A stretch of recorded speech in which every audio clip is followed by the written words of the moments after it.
Good evening. Welcome to the Twiz County Board of Education meeting. Thank you for joining us in person and online, and the community stakeholders for joining us this afternoon. It is my pleasure to call Twiz County Board of Education meeting to order. May we stand for the pledge of allegiance.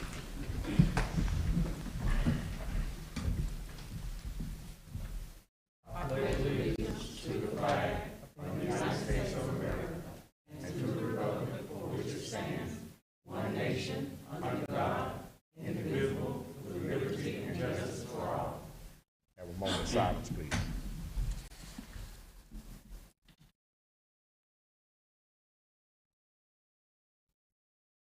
Thank you.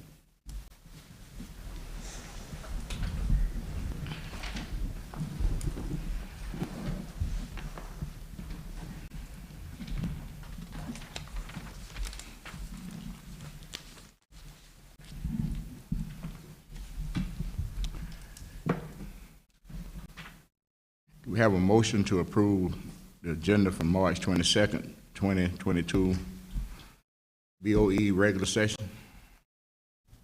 So moved. Second. The motion has been made by Mrs. Blackshear, seconded by Mrs. Stokes, to approve the agenda for March 22nd, 2022 BOE regular session. Any questions? Any discussion? All in favor? Nobody raising your hand or saying aye? Aye. That motion carry unanimous. Next, we have the approval of the minutes for March 8th, 2022 BOE work session. If you haven't had a chance to really read over them, I'll give you a few minutes.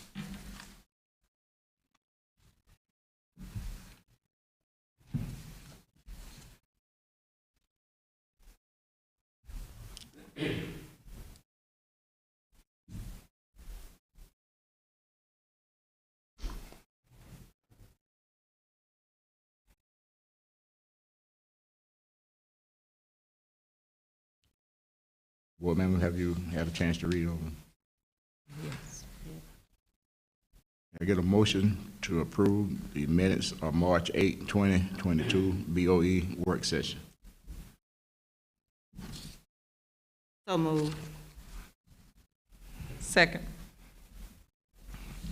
The motion has been made by Ms. King, seconded by Mrs. Blackshear, to approve the minutes from March 8, 2022 BOE work session. Any discussion, any question at this time? Again, the motion has been made by Ms. King, seconded by Ms. Blackshear, to approve the minutes from March 8, 2022 BOE work session. All in favor, know by saying aye or raising your hand. Aye. That motion carried unanimous. Before we go any further, I'd like to say the board chair is not here tonight, so I'm acting chair. So work along with me. It's been a while since I did this. Okay, next on the agenda is ethics statement by Ms. Teresa Blackshear. Thank you. In accordance with regulations set forth by the Georgia Ethics Commission, it is the duty of every board member to avoid both conflict of interest and interest of such conflict. Does any board member have any conflict of interest? Seeing none, Mr. Vice Chair, we will proceed with our agenda. Thank you, Ms. Blackshear. Board members' comments and remarks. We had a wonderful week, board week. Oh boy, was it good. I could do it again, at least the fish fry. Anyone? I would just like to say thank you to all the students, staff, to everyone that, even the community that played a part of our celebration for our Board Appreciation Week. Thank you all so much. You really made our days every day, all day. Thank you. One team, one goal.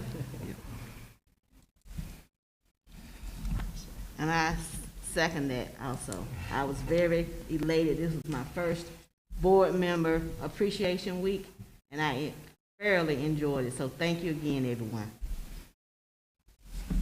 And I must say also that I'd like to thank the whole Twiggs County District, the whole organization for what you've done for all the board members on Board Appreciation Week. I realize that people don't have to be good to you. People don't have to do things for you. And I really appreciate it. And I like to say also that, you know, they say one team, one goal. And my job is to serve. And everyone else's job is to serve. But in order to be a great leader, you got to learn how to be a servant. And so I think we have a great team here. One team, one goal, as Ms. Blackshear saying, as all us shout from the mountaintop. One team, one goal. But again, I'd like to thank everyone for everything you've done. Thank you. With that being said, the next is superintendent comments and remarks. Dr. Book. Thank you, Mr. Vice Chair. The Georgia School Board Association, as you have heard from the board members, declared March the 14th through the 20th as School Board's Appreciation Week in the state of Georgia. And Governor Brian Kemp made a proclamation this week in honor of school boards, and he stated that the children's education is the key to the state's continued prosperity and success. And in order for Georgia and Twiggs County to continue to grow, we must commit to providing trained teachers and adequate resources to all schools. The Board of Education of Twiggs County collaborates with our educators, with parents, and community leaders to provide a quality education for all students. They've demonstrated a strong commitment to a quality of education for the students of Twiggs County by ensuring that we have quality academic materials, that we have the appropriate resources, human resources, as well as tangible resources, and strong partnerships are in place to support their education. In his absence, Board Chair Harris, Vice Chair Rouse, Board Member Blackshear, Board Member King, and Board Member Stokes, we appreciate you for your dedicated service to the students, faculty, and staff of Twiggs County Public Schools. Everybody, please give them a round of applause and help me to thank this wonderful Board of Education.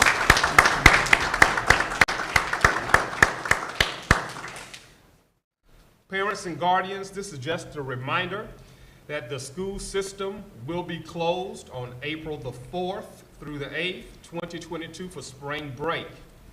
This break allows our students and teachers an opportunity to get a bit of a reprieve from hectic school responsibilities before the Georgia milestones and final exams.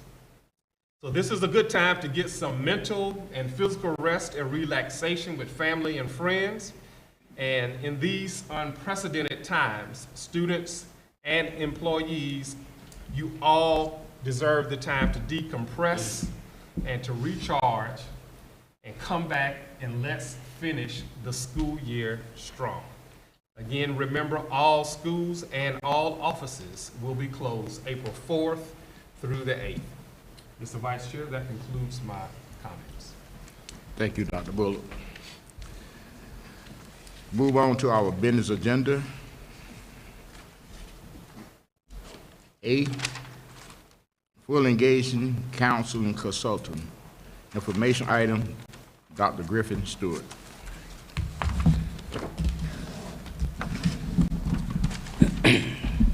Good afternoon, Vice Chair Rouse, Good afternoon. board members, Superintendent Dr. Mac Bullard, all of our stakeholders here in person and virtually.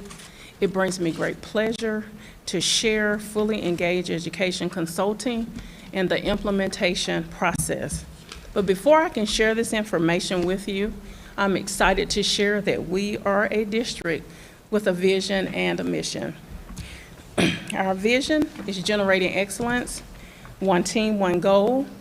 And our mission is to inspire, challenge, and prepare all students to compete globally. During our last board meeting, I provided a context, a background of fully engaged consulting. And so today, I want to talk to you about the implementation process. So if you look, fully engaged consulting resources, igniting the fire and sustaining the flame of achievement. What is the purpose? Fully Engaged is an educational consulting agency that was developed via a passion and purpose to allow our students, teachers, schools, and districts experience success by focusing on 5 areas, or flames, that ignite achievement. Those 5 areas are policy, process, practice, performance, and partnerships. And so, board members, you do have the overview from the last time. It was a very extensive overview. But this time, I want to focus more on the how. So this would be phase 1 with Fully Engaged Consulting.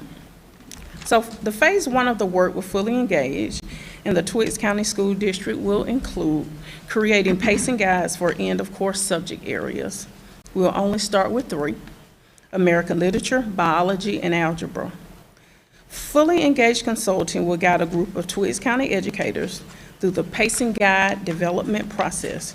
Resources will be provided for teacher teams. The pacing guide team is projected to meet 4 Saturdays from 10 a.m. to 4 p.m. during the months of April and May. The team will consist of teachers and support staff from the following content areas. So these teachers are considered experts in their area. So there will be 6 teachers invited for American Literature, 3 teachers invited for Algebra 1, and 3 teachers invited to participate for the science area of biology. Now, this will be an invite, and so this number could possibly decrease. It's just based on the acceptance of the teacher. So when we plan these pacing guides, we will use the Fully Engaged model of achievement. So the core of the work will be around planning, direct instruction, modeling guided instruction, student practice, and assessment. What will this work look like for those 4 Saturdays? The pacing guide scope of work. On day 1, we will break down those standards for those 3 content areas, create scaffold learning targets, look at time allotted for each unit. And then on day 2, the daily pacing over each unit, build in days for assessing and reassessing our students, align student tasks to learning targets, and then we will build in resources for direct instructions, including PowerPoints, videos, teacher models, graphic organizers, and literacy across the curriculum. So that will be the scope of work for those 4 Saturdays. So what will be the projected cost? So again, when we invite those 13 teachers, it just determines on whether they accept or not to participate. But if they all accept, the teachers will be offered $25 an hour, which will offer that teacher a $600 stipend at the end of our work, and that would be a total of $7,800. And then the consultant fee for 4 visits would be 2 visits in April, $3,500, and 2 visits in May for $3,500, which will equal a total of $7,000, which the total cost for staff and consultant would be $14,800. So when you look, what would be the return on our investment? The pacing guide completion for August through December. So there will be evidence of the pacing guides for those end of course areas. Board members will receive an electronic or paper copy of the guide.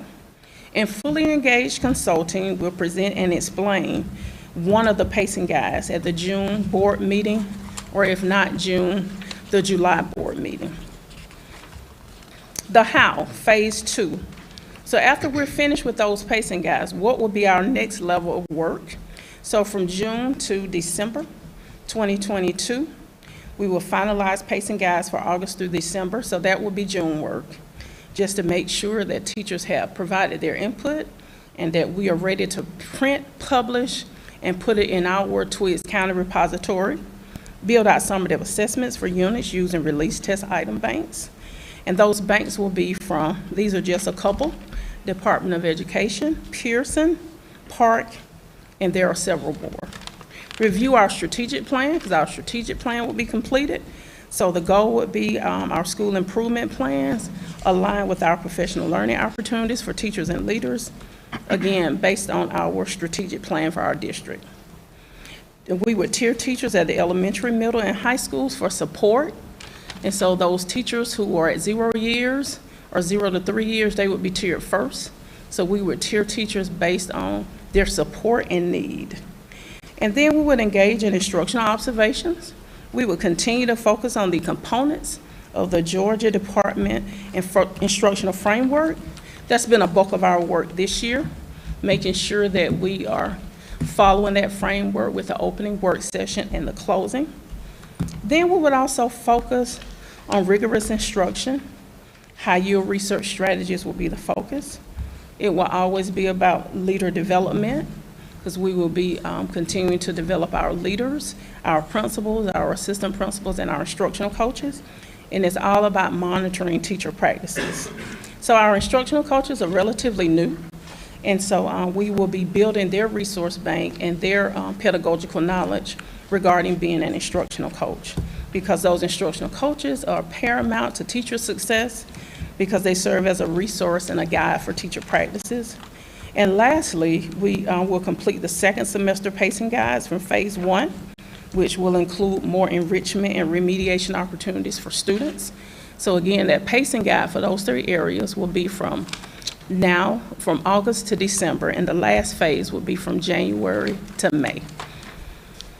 Creating pacing guides is a mammoth undertaking, and just doing research on pacing guides and just my experience from a previous district, that it took some time. So it's going to take us some time to build a quality pacing guide, but that pacing guide will be user-friendly for teachers. They can pick it up and use it. And so that's what we want our teachers to have, a user-friendly guide. And so that way we know we can retain those teachers that we bring in. That's the goal. So with phase 2, the projected cost would be 1 visit in June, and that work would consist of making sure that we have a good product from our pacing guides. July, we'll start our work from what I just previously shared. It'll be 2 visits. And then in August, there will be 3 visits in August, September, and October. November, 2 visits, and December, 1 visit, which the total day visit from Fully Engaged will be 19 visits, 4-day visits from this consultant from April to December. So the suggested budget would range between $33,000 and not to exceed $50,000. And I do want to explain that when trying to have support from a consultant, the goal is to decrease their use every year. So let's say the projected cost would not exceed $50,000. The second year, if we need him, the work would decrease and it could move to $30,000. Then if we needed him that 3rd year, it would go down even less, because the goal is when you're working with a consultant, they train you and your organization on how to do things you don't know how to do. And the goal is the next pacing guides, we will have a repository of teachers, including myself, who know how to implement that process. So once we learn, we back off. We don't need that support anymore from him, because now we are trained, we have the knowledge and the know-how to do it. So are there any questions at this time? I know you said once you guys are trained, that, you know when it's time to back off. So we may not have to use this much No. towards the November, December. This is purely a projection. And it's just based on board member Blackshear, where we are in the process. Because the work that we have to do in teaching and learning is layered. Mm-hmm. And so the layered work is, we learn how to do pacing guides. We don't need you for that anymore. We have really trained our instructional coaches. We don't need you to help us with instructional coaches anymore. We have really worked with our 1st, 2nd, and 3rd year teachers. So we start scaling back off the work. So that's the trajectory of a consultant, is really not to pay them. Every year, your cost should decrease based on the work and the scope of work they provided. But what's good about it is you all will get a chance to see the scope of work as we're doing it, because you'll have a chance to see what the evidences are that will be provided. And so we'll know, are we getting a bang from our buck? So we're not buying a new curriculum. It's just, we already have resources. Correct. Well, let me tell you how the pacing guide works. Okay. We will use a previous resource to see what we can use out of there. And then we will use whatever resources we have available. And so that's how you start creating it. You create your standards, your learning targets, then you move to your assessments. And so when we go in the executive session, I'll be able to give you a great example of how it should look as a finished product for a teacher. So how does this consultant work compare to what we have now? Good question. Well, let me get my explanation.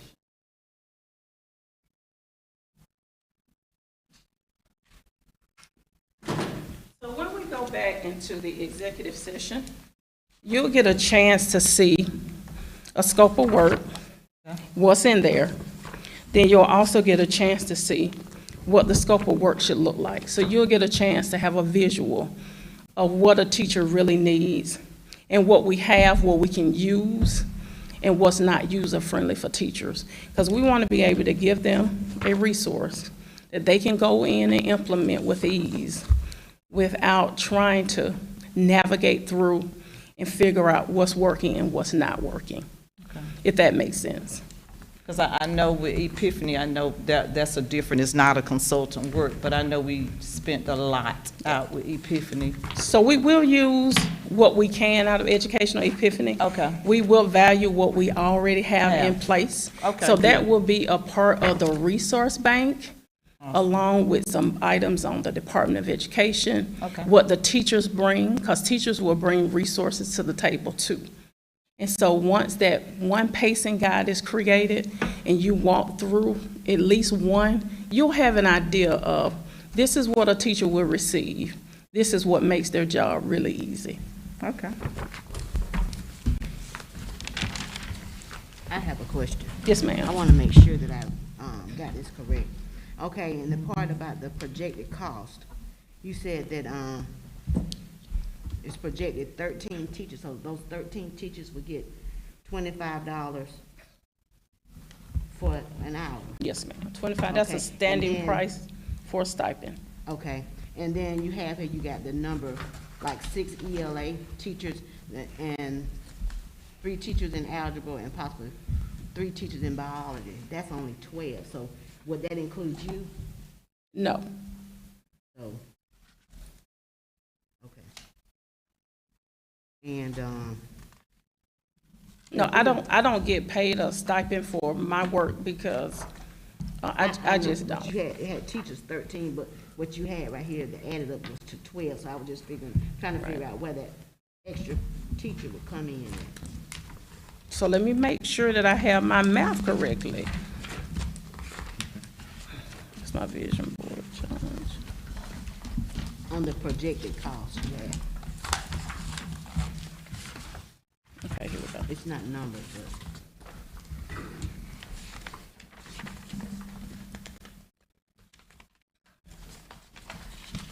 You had, 6 ELA teachers. Correct.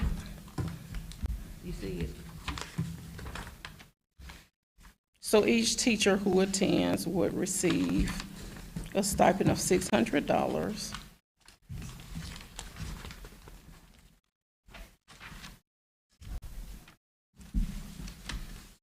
What she's doing, Dr. Griffin Studios, she's adding 6 ELA plus 3 algebra plus 3 biology equals 12. Now, Okay.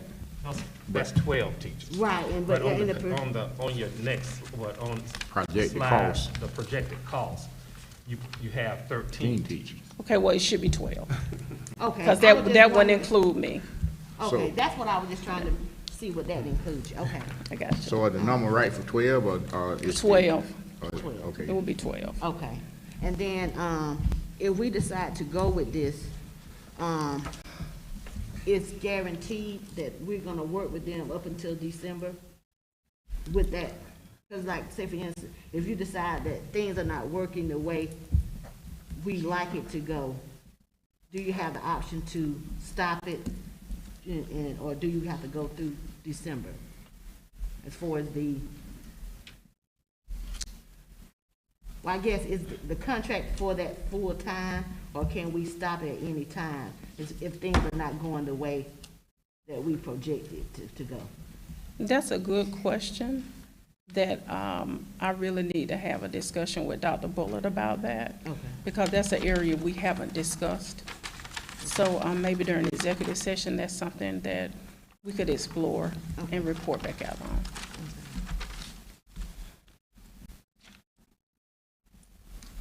Anyone else? Good questions.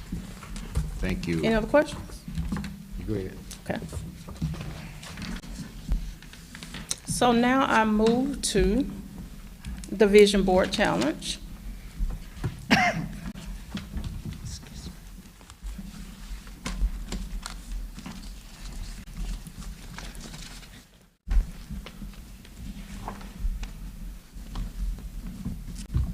So the Vision Board Challenge, again, greetings, Vice Chair Rouse, board members, Go ahead. Superintendent Dr. Matt Bullard, all of our stakeholders in person and virtually.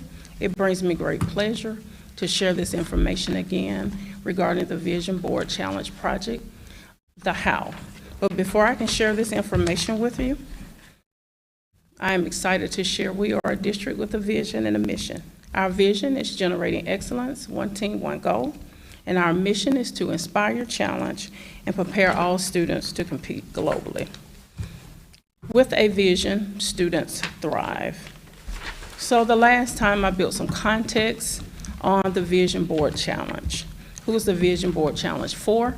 It's our current juniors who will be our seniors in a couple of months. So I wanted to walk you through what will be this student experience. They will go through challenges. So their challenges 1 and 2 will be labels and lids, and it will be guided by the Vision Board Challenge author, Dr. Tanya Coons. So if you were a student, what would day 1 look like? Juniors will meet in a designated location at the Twiggs County High School. The Vision Board Challenge concept and the why will be introduced to students by Dr. Coons. Students will join student teams for the duration of the Vision Challenge, and each student will receive a Vision Board Challenge book that I will have for your viewing during executive session, and start with Challenge 1. So labels and lids, students will identify labels and lids that confine them rather than release them to flourish. So what students will do is think about what are some of those labels that they have experienced through the years, and how do they change that? So they will create an acrostic using their name. And so that's very important because what they're doing is changing the trajectory of some of the labels that they have experienced over the years. So if I were a student participating, you see Stewart here, and I would relabel myself as being sincere. The T is for talented, E is for energetic, H is for hardworking, A is for authentic, and R is reflecting. So we want to help those students just move beyond any labels they may have experienced during their lifetime. Challenge 2 will happen in the same day. It will be the 8 dimensions of wellness. Students will explore the 8 dimensions of wellness to determine which dimension they will use to set goals. These areas will help students work towards improving their quality of life. Students will go through the following steps. They'll scan each dimension of wellness. Students will have an opportunity to rank the dimensions of wellness on a scale of 1 to 8. Then students will determine which 2 or 3 dimensions they will commit to developing over their senior year, 2 to 3 years out for post-secondary options, whether it's college, the workforce, or the military. So that's what will happen on day 1. Day 2, Challenges 3, the Vision Board Challenge. Juniors will again meet in the designated location at the Twiggs County High School. Students will be introduced and guided through Challenge 3, the Vision Board Challenge. Students will be guided through the steps to create their digital vision board by going through 3 steps. Students will learn the importance of having 2 different types of goals based on the 8 dimensions of wellness, and that's your personal goals or your professional goals. Students will be engaged in thought-provoking discussion based on the task in Challenge 3. Now, students will be looking at digital board examples to select from and be provided step-by-step directions for completing the vision board. Students will have options. As you know, most students like to create things on a digital platform, but we'll also have other options, such as an actual board, if they want to use kind of science project type board, but we want these students to get set and prepare for their future. Challenges 4 and 5, that will be day 3. And so day 3 would be a little longer than days 1 and 2, because day 3, we will divide the students up in 2 groups. So they will go through challenges 4 and 5, show and tell, and execute in excellence, and then the virtual reality experience. So while we have one group inside going through the actual challenge 4 and 5, the other group of students will be out with their vision goggles going through a virtual reality experience. So what will those students do inside? The challenge 4, again, will be in our designated location at the high school. Students will present vision boards in their groups, and they will complete the following tasks: share reflection on the vision board process, and share 1 to 2 sections of their vision board. Then students will complete reflection questions. For example, one question will ask students, what did the vision board process do for you personally and professionally? And then this is the accountability piece for our students: execute with excellence. To ensure students' vision becomes a reality, they will at that point establish targets or deadlines for specific actions, and students will complete an accountability task sheet prior to moving on to the 12th grade. And so the virtual reality experience, students again will go out with that group first if they are group 1, and they will have a chance to experience the virtual reality and respond to some survey questions. So those groups will change class, so to speak. And so the second group will have the virtual reality experience, and then the group will come back in and go through challenges 4 and 5. So what will be our evidence and artifacts for our challenges? Challenge 1, students completing challenge 1 in their vision book. Students will share out in small groups on their labels and lids. Books will be collected by Vision Challenge project managers that I'll share at the end of this presentation, and we'll view challenges 1 and 2 for completion. So as we're working, we'll be monitoring the work along the way. Challenge 3, monitor students creating vision boards and discuss the expectations that a board must be completed for all rising seniors. And this is a student accountability, and this also serves as a capstone project. And we had cognitive training on yesterday as we're preparing for a cognitive visit next year. And this was one of the artifacts that they yield as a promising strategy, the capstone project. That's what this accountability will be for our students. Students will be given an additional week to complete challenge 3, creating your own board. So while the consultant wouldn't be with us, myself and the project managers will have a designated day to give students additional time to work. And then for challenges 4 and 5, we'll be looking for a completed vision board sample, presentations of boards, executing an excellence accountability form, the virtual reality survey. Survey will be provided to gauge student input and feedback on the project, because we want to know, is this worth doing? And so this group will serve as our action research group to see if this is a worthy capstone project.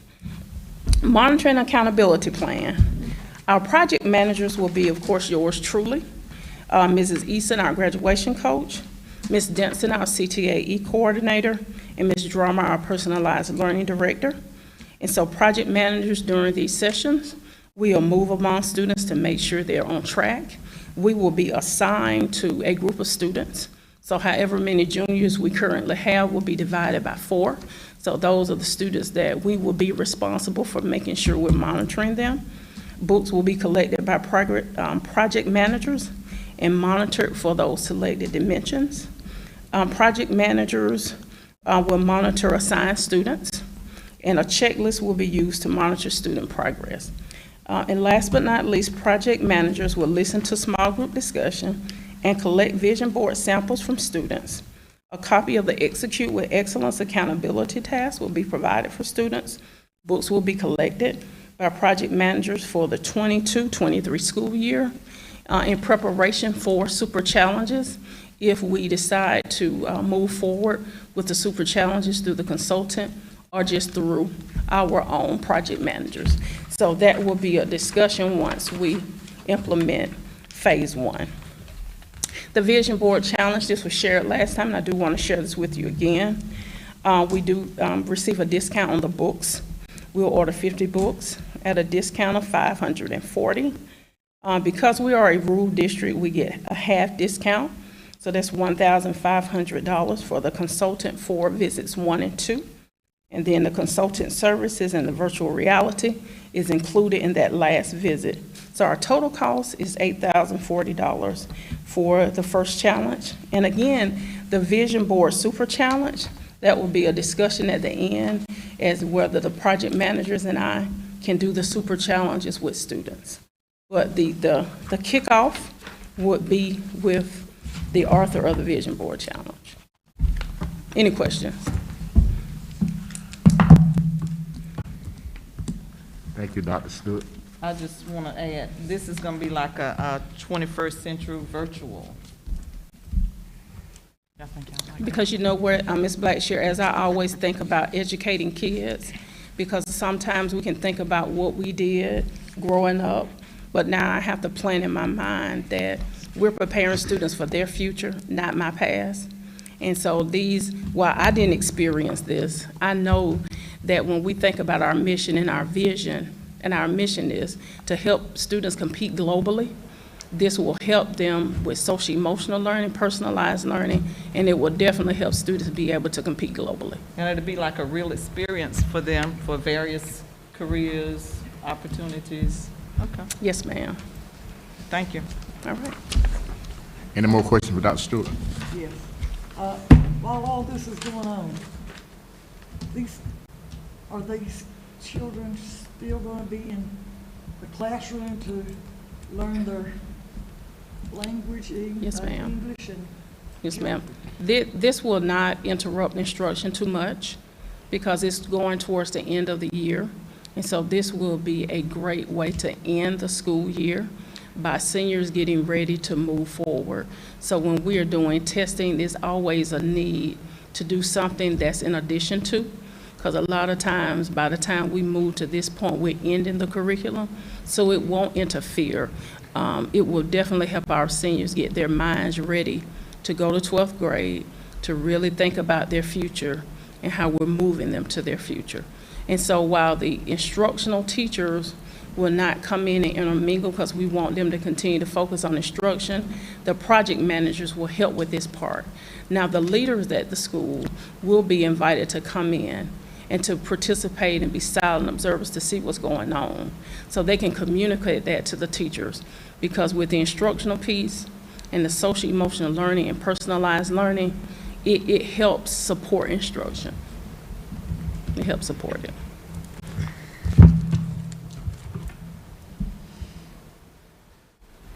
Any more questions for Dr. Stewart? All right, thank you. Thank you, Dr. Stewart. Next on the agenda, item C, let's call it Chromebooks insurance. Mr. Bassley, information item.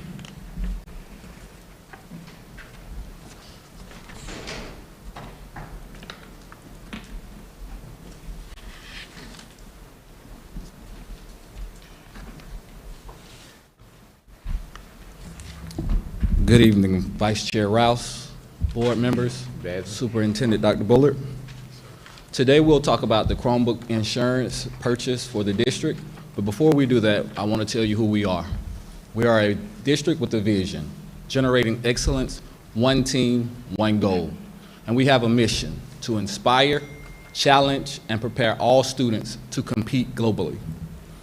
Just as a little background information, of course you already know that we plan to issue Chromebooks to each student for household use. Hotspots will also be available on a limited basis, child by child, for anybody that does not have internet at home. We wanted to give you this information because there may be charges allotted to parents based on what happens to those Chromebooks at home. What are we doing to help students care for our Chromebooks? We have developed a learning device guide for each kid to go home. Parents, we urge you to go through that with your students so that they know exactly what should be and should not be done with those particular Chromebooks. It's important to understand that the Chromebooks will be only for school use. We will be monitoring all of the equipment and possibly auditing anything that happens on those particular Chromebooks. Any inappropriate use of those particular devices could be seen as a discipline issue and maybe even referred to school administration or law enforcement. So what the district has decided to do is purchase accidental damage protection insurance for the Chromebooks for students at home. This insurance will not cover the charger, so any charges that's lost or damaged may be a cost incurred for the families. The insurance also will only cover up to 2 claims for any damage associated with those Chromebooks. So any damage over 2, the parents and the household may be charged for that. What's the claim procedure?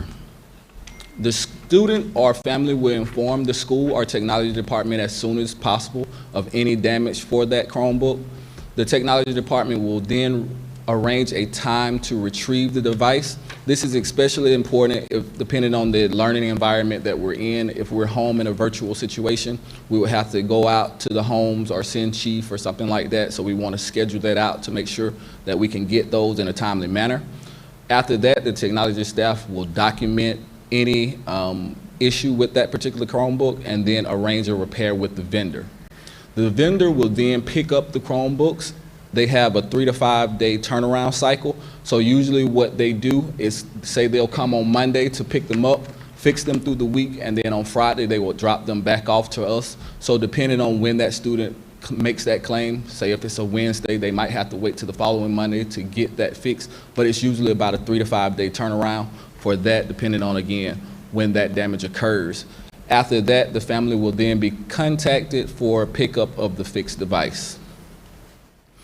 What I wanted to do is kind of give you a breakdown of what the typical parts and repair costs are for Chromebooks if we do not have insurance for those particular Chromebooks.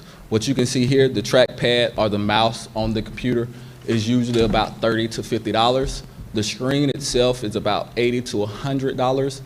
Any internal parts can range anywhere from $70 to $130. And then the keyboard itself is about $30 to $80. So I think this was really important so you can see exactly what we're trying to prevent the household costs and make sure that our students still have the technology necessary to perform in the classroom. So what the district has decided to do is go with a company called Lexicon. They're based out of Atlanta. They have a lot of the school districts in the metro Atlanta region, as well as Houston County. It was called around. A lot of school districts does not have one-to-one at the home yet, so anybody else around us really couldn't give me any information. The cost per Chromebook is about $28 for this particular vendor. So we'll cover about 600 Chromebooks. So that'll put us about $17,000 for each year. We plan to do this for 3 years, and that will cover the expected life cycle of these particular devices. The purchase, we're making this purchase to kind of protect the investments that we're making, that you're allowing us to have for our students. So that's why we wanted to present this information and make sure that we have those Chromebooks insured. Do you have any questions? Any question for Mr. Bassett? How are you going to be notifying the parents about possible charge? How's that going to be? We'll do it case by case, but again, we've already had that document that we've sent out to the households that signed up for it, so they can kind of go through it, and it shows you everything in there. So again, we really urge parents to go through that with your students so you can really have an idea of what the expectations we have for Tweeds County Public Schools. Like it. So do they have to bring back that signed document, or do the parents have to sign? So we've already did the sign-up process for that. We were just holding off until we got this insurance, so all of that has already been taken care of for the parents. So they already aware of the damages, everything you just said. Did they sign off on that? We will, when they come and pick it up, we have a piece of paper. I'm sorry, that's what you're asking. We have a piece of paper that they'll sign saying that they agree to all of the terms. Okay. Any more questions, Mr. Bass?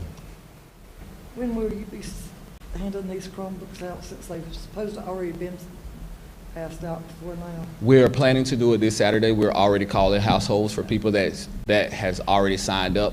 What we have to make sure first is that this contract is executed, that we're covered. So that's pretty much what's the holdup. So Well, I it's, didn't know how long it would take for the we're contract to come in. already ready to go. So as soon as that contract is executed, they'll automatically be covered. We send them the serial numbers and we're good to go from that point. So as soon as we get this contract executed. Thank you, Mr. Bass. Yes, sir. Next on the agenda, item D, ROTC distinction designation information item, Principal Jamal Harris.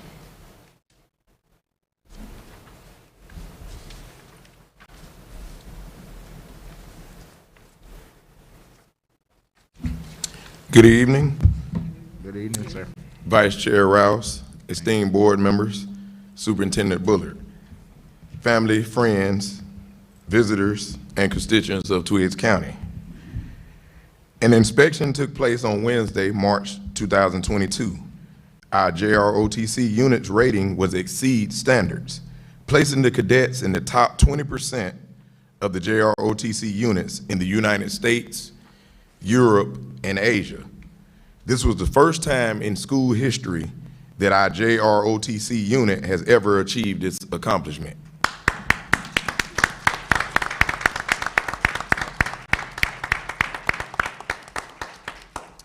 I'm so very proud of our cadets and all the hard work they have put in this school year. We definitely love our seniors. However, what is even more commendable is that the future looks very bright in the Fighting 55th. The inspector was highly impressed of the level of maturity of our juniors, sophomores, and freshmen, and how they worked together and how they presented themselves. Of course, everything we do in Twigs is centered around our students. However, this could not have been possible without the leadership, guidance, and expertise of the best JROTC instructors on this side of the world. So without further ado, major shout out to Master Sergeant Lockhart and Colonel Terry. And at this time, Colonel Terry, would you come up?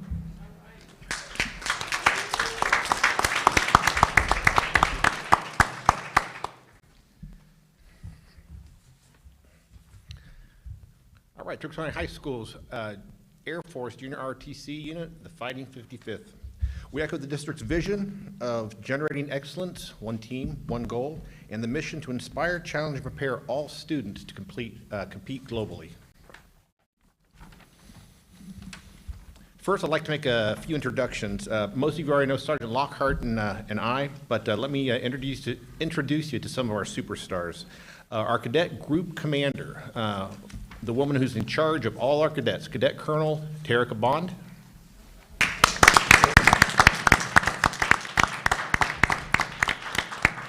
Her deputy commander, number 2 in charge, Cadet Lieutenant Colonel Akito Stevens.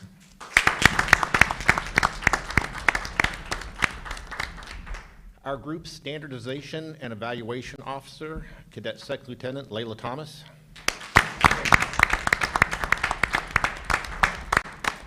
And our cadet logistics officer, Cadet Second Lieutenant Wesley Davis.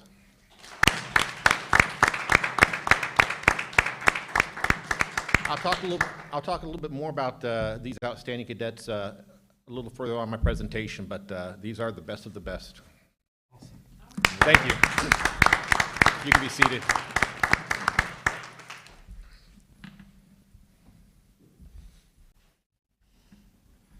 Okay, the assessment or the inspection. Let me give you the who, what, where, when, and why of the assessment. The who. The who is the inspector. The inspector was a Mr. Rob Atkins. The Air Force Junior ROTC has approximately 870 units around the world, primarily on 3 continents, North America, Asia, and Europe. They're split into 7 different regions, and each region has a director. We happen to fall in Region 5, and our Region 5 director is Mr. Rob Atkins. He's a retired officer from the Air Force. He was an ROTC instructor for a while, then he moved up the chain, and now he's a regional director. So he came in and he gave us our actual inspection. The what? What was the assessment, or what is the assessment? The assessment is basically a number of different areas that we get assessed in or inspected in, and each major area has sub areas. When we get an assessment, we're given an overall assessment score. Then each major area is given an assessment score, and then each sub area is given an assessment score. And when we get those scores, they can be one of 4 things. They can be does not meet standards, which means we're either not doing it or we're not doing it right. Obviously, that's bad. It could be meet standards with discrepancies, which means, yeah, we're doing it right, but we could be doing it a little better. Or it could be meet standards, which is, okay, we're doing everything fine. Or it could be exceed standards, which means not only are you doing it, but you're doing exceptionally well. So those are how the ratings work, and that's what the assessment is. Where does the assessment take place? Well, primarily it takes place in the ROTC area, but there are certain assessment items that the regional director and the inspector has to travel outside of the ROTC area to get the information. He has to interview the principal, he has to interview the counselors, and he has to interview the bookkeepers to make sure that some of the information that he needs he gets from the horse's mouth, as opposed to us just telling him. When does the assessment happen? Well, the assessment actually happens every year. However, it's only inspected by headquarters every 3 years. So each year, Sergeant Lockhart and I will do our own self-assessment. We'll grade ourselves in those major areas and all those sub-areas, and we'll give ourselves an overall assessment score. But once every 3 years, we actually have an inspector come in, the regional director typically, and they'll give us the assessment. And finally, why? Why do we get the assessment? We're given the assessment to make sure that we're running a safe, effective program and a healthy program for the cadets at the school.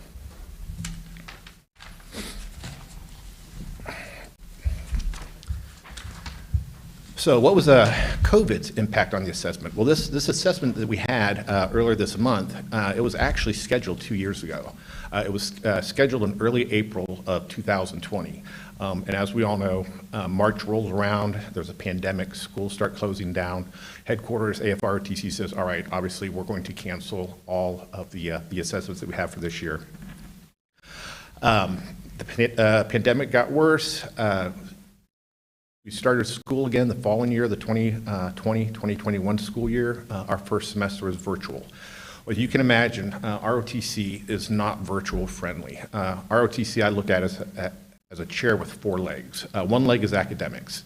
Can you do academics virtually? Yeah, you can, but we all know that it was still a challenge. I think most educators had a challenge with educating virtually.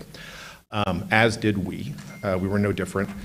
However, the other 3 legs, uniform wear, physical training, and drill or marching also is very hard to do virtually, very hard. But we muddled through.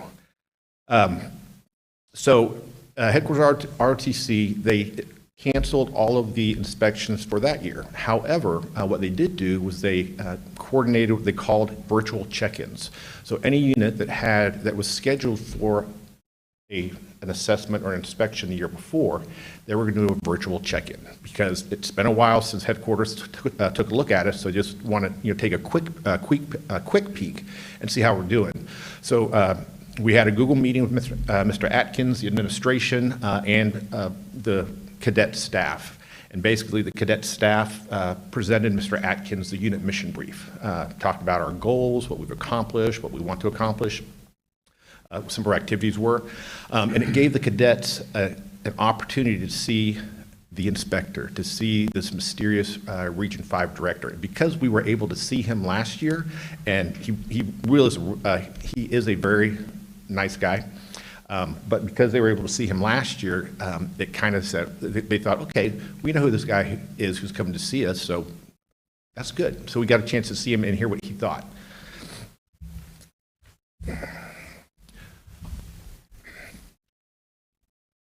So then we started prepping the battle space. Prepping the battle space is a military term for getting ready for battle, getting ready for war. And we look at the inspection as a battle. You know, we've got to get prepared for this battle and face it head on.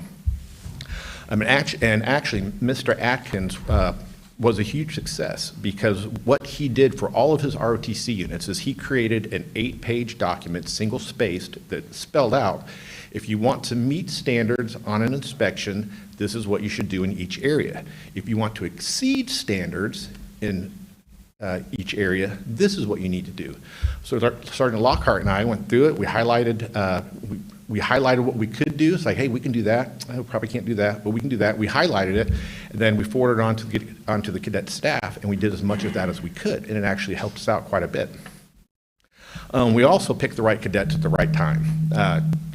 Look, those cadets over there, we talked about, Sergeant Lockhart and I talked about, okay, who are our sharp cadets? We have some positions that are going to be high visibility during this inspection. Who do we want in them? So we picked our cadet leadership, Tarika and Keto, two of the sharpest cadets that we had.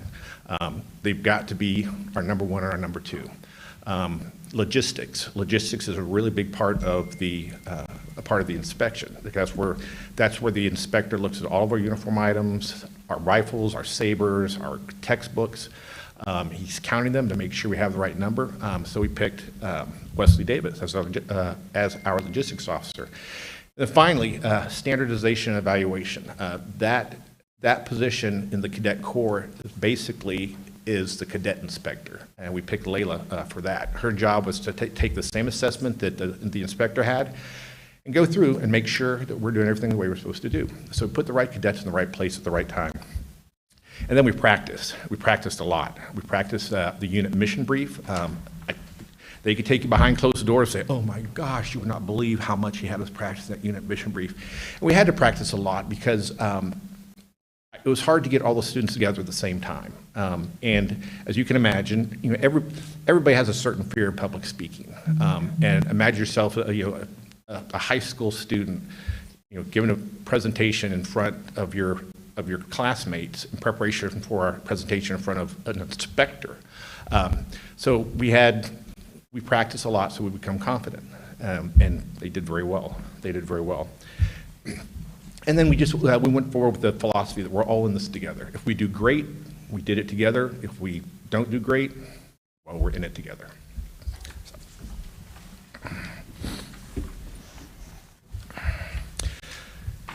So the fruits of our labor. There were six graded major areas, and of those 6 graded major areas, we exceeded standards in 4 of them. And in the sub areas, in those major areas, we exceeded standards in 12 of them. So because we exceeded standards in 4 of 6 major areas and 12 different sub areas, we exceeded standards overall for the entire assessment. So what I'm going to do, I know this, the print is small, but I assume you probably have it in front of you. I'm going to go ahead and touch on the different areas, the sub areas that we exceeded standards in. So the inspector said we exceeded standards in that the school district provides a minimum 10-month employment contract. So districts are required to provide at least a 10-month contract. They can provide 11 or 12, but he said we exceeded standards because the school provides at least a 11-month contract and stipend above the minimum instructor pay for both instructors. Next, the school will make available and will maintain the necessary classroom facilities and office space. We exceeded standards there. I came to Twiggs County from Washington County High School. In Washington County High School, we had 1 classroom, we had 1 supply room, and we had 1 office. Twiggs County High School has given us 2 classrooms, 2 offices, and 2 supply rooms. So we exceeded standards there. Next, the instructor staff wears an approved uniform daily and presents a professional military image. He said, yep, we exceeded standards. He said both instructors present a professional image in uniform. Next, the school grants appropriate academic credit towards graduation for successful completion of ROTC. Mr. Atkins is the regional director for all of Georgia and some other places. But he knows that Georgia and the school award health and PE credit for cadets successfully completing 3 years of Air Force ROTC. Next, countable Air Force equipment must be permanently marked Air Force property. We exceeded standards there. So the instruction that tells us how we're supposed to mark our property says you can actually use a Sharpie if you would like to permanently mark your equipment. In his 8-page guide, he said, well, that meets the standards, but if you want to exceed standards, you can etch in your equipment Air Force property. So we bought an etcher and we etched Air Force property on all of our equipment, and so we exceeded standards. Let's see, cadet, oh, this next one touches me. I messed up whenever I read this one. Yeah, this one touches my heart. Cadets comply with basic uniform wear, personal appearance, and grooming standards prescribed by the Dress and Appearance Reg. He said all cadets were in service dress uniform with very minor violations of grooming standards. Now, the reason this one's so close to my heart is because when I did our recent self-assessment right before the inspector got here, I rated us as meet standards with discrepancies. Because and they can attest to this, on any given uniform wear day, somebody forgets to wear their uniform. Somebody forgets to take a nose ring out. Some boy forgets to take an earring out. Some guy needs a haircut. There's, red hair. I was like, okay, well, if that's the way it is, that's the way it is. I'm going to call it like I see it. We're doing it right, but maybe we can be doing it better. But I tell you what, the day of the inspection, they nailed it. They knocked it out of the park. No nose rings, no facial hair. Everybody had haircuts. Everybody looked sharp in their service dress uniforms. It was eye-opening, and he saw it. So we exceeded standards for that. Next, all accountable uniform items must be managed, issued, and inventoried. And Cadet Second Lieutenant Davis over there, he spent hours and hours after school inventorying, going through uniform items, going through textbooks, looking at the rifles, making sure that we had the number that we were supposed to have, correcting records if the records needed corrected. And sure enough, when the inspector came, Second Lieutenant Davis and Second Lieutenant Thomas took the inspector in the supply room, and the inspector said, okay, you say you have 3 pairs of 32 regular pants, or not, he would say, tell me how many pairs of 32 regular pants you have. And they would count 3. Yep, you're right, 3. All right, let's go to the jackets. It says or how many 18 regular jackets do you have? They count 12. Yep, 12 is what it says. Every place he went in the supply room, every uniform item he asked them to pick, they nailed it. The inventory was immaculate. And that he said there were no discrepancies noted. Cadet managed and tracking. They were tracking more than required. This is number 2 on the list, close to my heart. Cadets are required to demonstrate discipline, teamwork, and unit cohesion by developing a cadet-prepared unit mission briefing that includes certain items. He said 9 cadet leaders confidently presented the unit mission brief focused on unit goals and activities. Like I told you, we practiced the heck out of unit mission brief, and even when we were done and it was game time, I still had my doubts. But obviously and when the cadets gave the inspector the unit mission brief, Sergeant Lockhart and I weren't in there. He went into my classroom, they closed the door, and we just hung out over Sergeant Lockhart's office, waiting until they were done.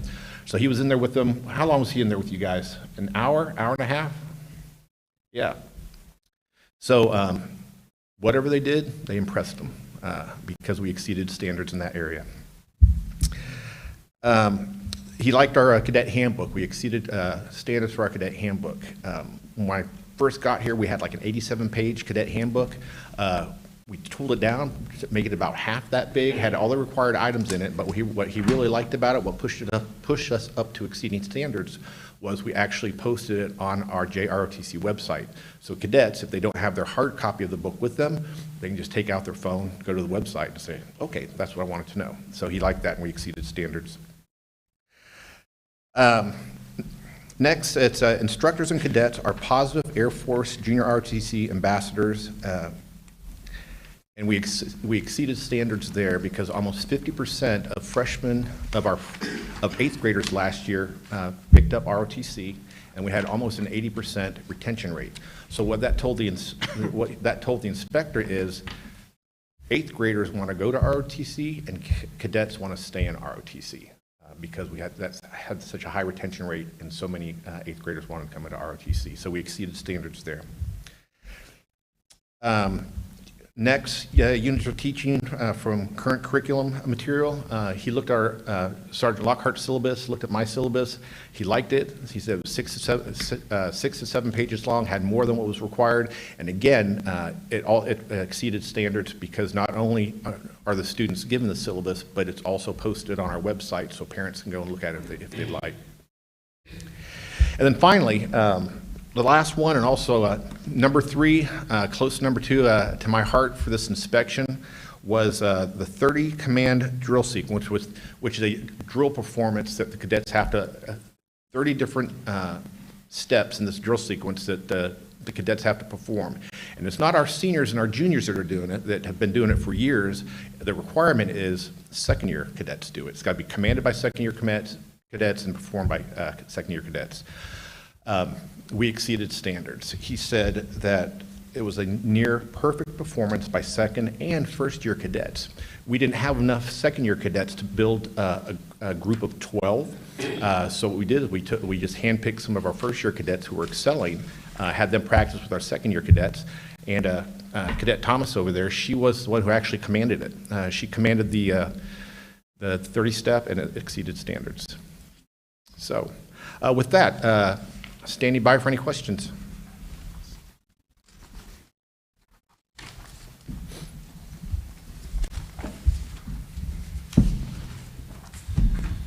If no questions, I'd like to say, I think we need to give a great applause to the ROTC.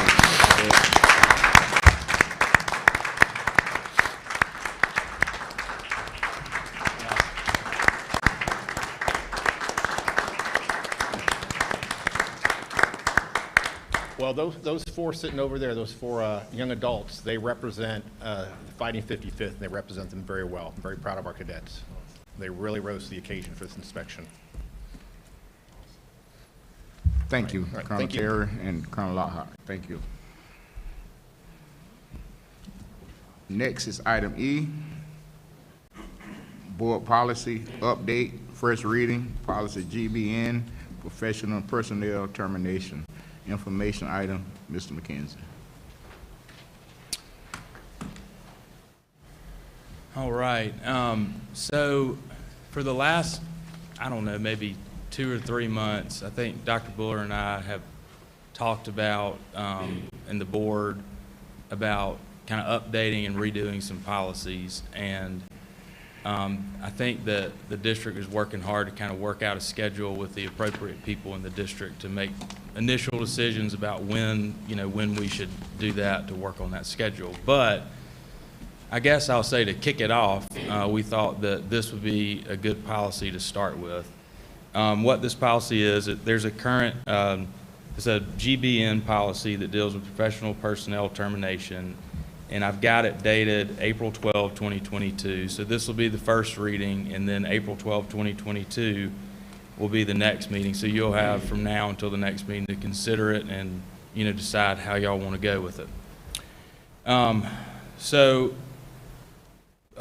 Proposed GBN reads: the Twiggs County School District is a school district operating under a strategic waiver school system contract pursuant to OCGA 20-2-80 et sec.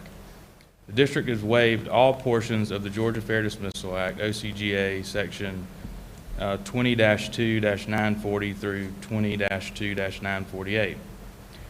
there's a conflict between the district's waiver of the Georgia Fair Dismissal Act if there's a conflict between the district's waiver of the Georgia Fair Dismissal Act under the Strategic Waiver School Contract and district policy, the district's waiver of the Georgia Fair Dismissal Act shall control. In the event an employee resigns, is terminated, decides to not renew a contract, or for any other reason leaves the employ of the school system, said employee shall comply with all laws, rules, policies, regulations prior to departure. An exit survey may be offered by the district for the purpose of obtaining feedback on school operations and suggestions for improvements.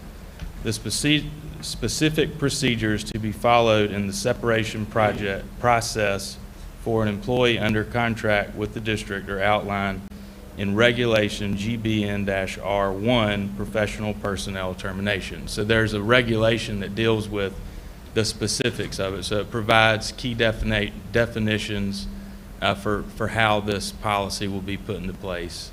And importantly, provides internal due process for tenured teachers within the district to ensure that they have some contract rights that they also had under the Fair Dismissal Act. Any questions?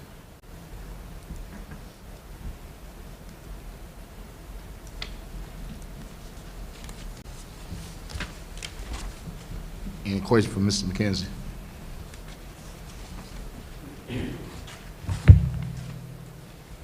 All right, hearing none, that's a presentation of that, and then it'll be addressed for adoption at the next meeting.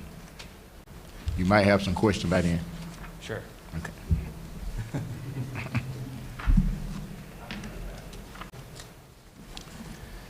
Next item, item F, budget information item, Mr. Austin.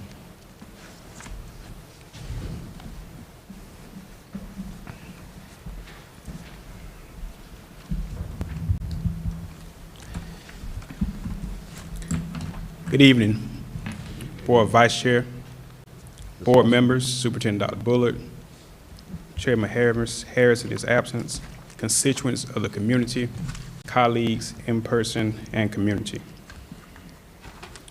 According to our budget calendar, we will entertain conversation about our budget update, where we are in the process, some of the items that we're looking to consider to lay the foundation as we are pressing forward, presenting a tentative budget in the month of May. However, I do believe that our budget process and this update aligns with our vision of generating excellence, one team, one goal, with a mission to inspire, challenge, and prepare all students to compete globally. Budget considerations: the teacher retirement system rate will increase to 19.98% from 19.81%. We were assured from our executive director of TRS that our retirement plan is very healthy and strong in the midst of the pandemic, so we're excited to see that one of our selling points of education is still our main selling point for educators to be retained into retirement. Health benefit remains constant at $11,340. That's for certified and non-certified staff. The governor, in his inaugural year and address, mentioned and stated he wanted the educators on the state certified scale to receive a $5,000 increase. He made good on the first part of that promise with $3,000, but in this legislative season, he's anticipating a $2,000 increase from his office that will be a permanent increase in FY23. We look at our local commitment, our cost of living adjustments of a 2 to 5% scenario base that will be determined on financial impact. Also the same for our administrative and classified schedules. We looked at various opportunities for all our staff, and one of the most glaring things was our minimum wage was still $7.25 for more than a decade, and we understand that to be prohibitive and honestly not the best attraction for most of our employees, subs that fall in this category. So we are proposing minimum wage to increase to $10. Our Quality Basic Education Formula, or QBE, will be fully funded in FY23. We are excited about that news because that means more dollars are available to educate our scholars from the state level. Austerity will be restored. If you recall, austerity was implemented when COVID came. They wanted to recoup dollars to fund other initiatives to balance the economy. So we are getting those dollars back. It was about $130,000 impact to Twiss County Public Schools. Actually, we will get it real time in FY22 as a retroactive adjustment, and they'll restore it in our FY23 budget. So we're excited that they made amendments to that for the public school system. We do not anticipate a tax millage increase in FY23. It has been consistent at 16.6 for over a decade, and we see that trend to follow for FY23. The CARES Act will still be used for continuity of staff and other district priorities.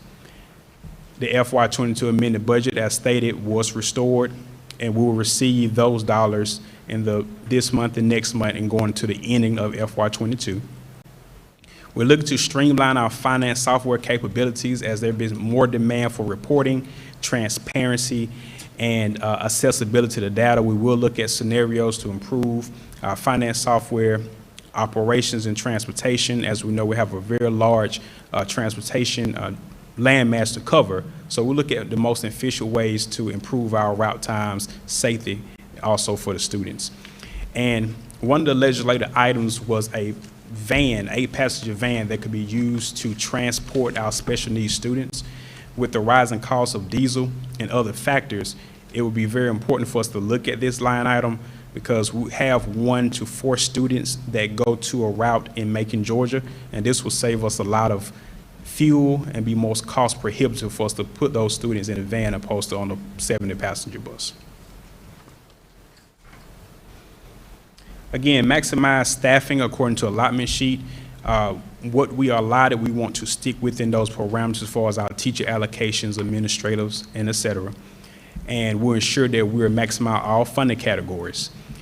We'll align ourselves to our strategic plan, and we plan to transition into a post-pandemic budget recovery plan. And if it cannot be sustained, it will not remain. And we are very adamant about ensuring that the items that we are considering now into 2024, as our CARES money expire, that we are making all the right investments to sustain our budget past the year 2024. We'll develop social and emotional support systems. We understand that that COVID-19 has an emotional toll on a lot of our employees and staff, so we want to ensure we address that. Create incentives to assist in recruiting and retaining quality cycles. You've heard from our technology director, we have purchased Chromebooks and other necessities to educate our scholars, and we want to ensure that we look at the refresh cycles as we make general fund purchases in 2024 and after. We're making the right moves to ensure we have longevity in that area. Continue to improve facilities and ensure we have the safest schools. A safe school is an environment that kids learn best in, and we want to continue to focus on that. And again, to maximize our transportation routes. So in our budget process, what are some of the things we're talking about? So in senior cabinet, we meet on Mondays, and we have a very in-depth discussion about various topics that support our budget process. Human resource personnel recommendations are taking place currently. We look at reviewing our salary study for teachers, admin, staff, and substitutes. Board discussion of salary schedules and supplements, which will take place tonight.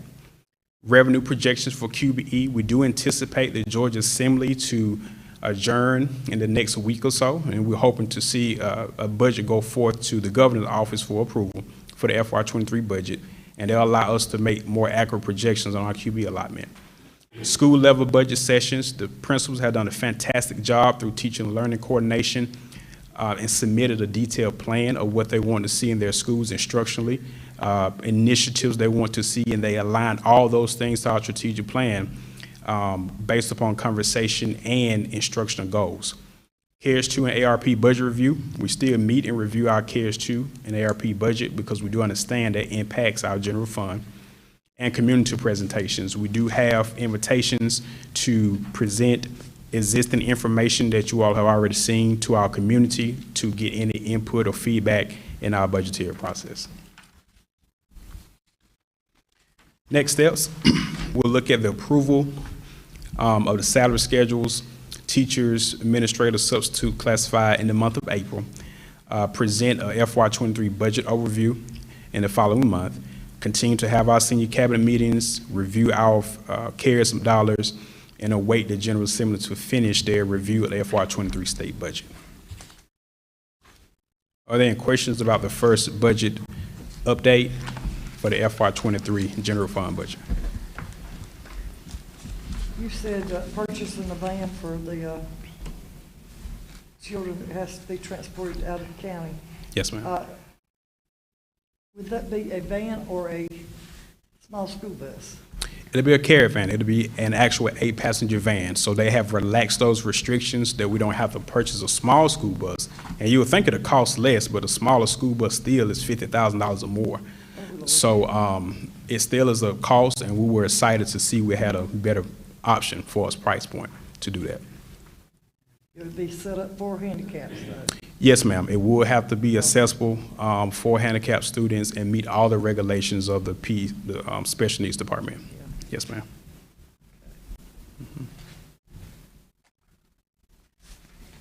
Any more questions for Mr. Austin? Thank you, Mr. Austin, for that budget information. Yes, sir. Next is item G, salary schedule update, information item, Mr. Austin. Sir. As we look at our salary schedule updates, I want to provide information that give you some context, philosophy, and framework of what we're building. And as we present items in tranches, you have an understanding as we go to lay the foundation for the work that we're doing from our market studies. And we know this aligns to our vision, generate excellence, one team, one goal, and our mission to inspire, challenge, and prepare all students to compete globally. Jokingly, my colleagues will come into my office and it's decorated with data. My board is filled with so much information, and I call it the war room. And I'm looking at everything that has any impact on Toohey's County Public Schools. And one of the most glaring things was our inflation rate. As we looked, the inflation rate from the Consumer Price Index report, as we call CPI, was 7.9%. That has been the highest inflation rate in 40 years. And we have to understand that means simply to a consumer that the $2,000 you have in your pocket is not worth that $2,000. It has been devalued. So we understand that despite any increase, despite what someone would view as a good salary, it just doesn't pay as much in this season. So we are conscious of that. Rising gas prices stemming from international wars and supply chain disruption and our dependency on foreign oil has become a glaring thing for us as well. That's increased costs for the buses, also increased costs for our employers of Toohey's County Public Schools. Supply chain disruptions, we still have extended lead times on things that we want to do for the school system, so we have to strategically plan and negotiate, because as we look, those companies are price gouging. They're raising the cost on supplies because they understand the perception is everything costs more. So we have to really do our due diligence, do comparative studies to ensure we're getting the best price in the market. Rising food costs. A piece of chicken just doesn't cost the same anymore. So I love chicken and I'm very upset about that, but we have to understand that this is a cost that someone will have to make a decision between gas and food. And we have to always keep that in our forefront as we're moving forward. The Federal Reserve, which is an independent agency, they're instituting a restrictive policy to slow down inflation. They will do this in stages, and our interest rates will increase. And what this means to everyday people is that if you want to go purchase a home, a car, your credit card debt, it will cost more to borrow money. So if you're looking to do those things, I would suggest you do them before the rate prices increase.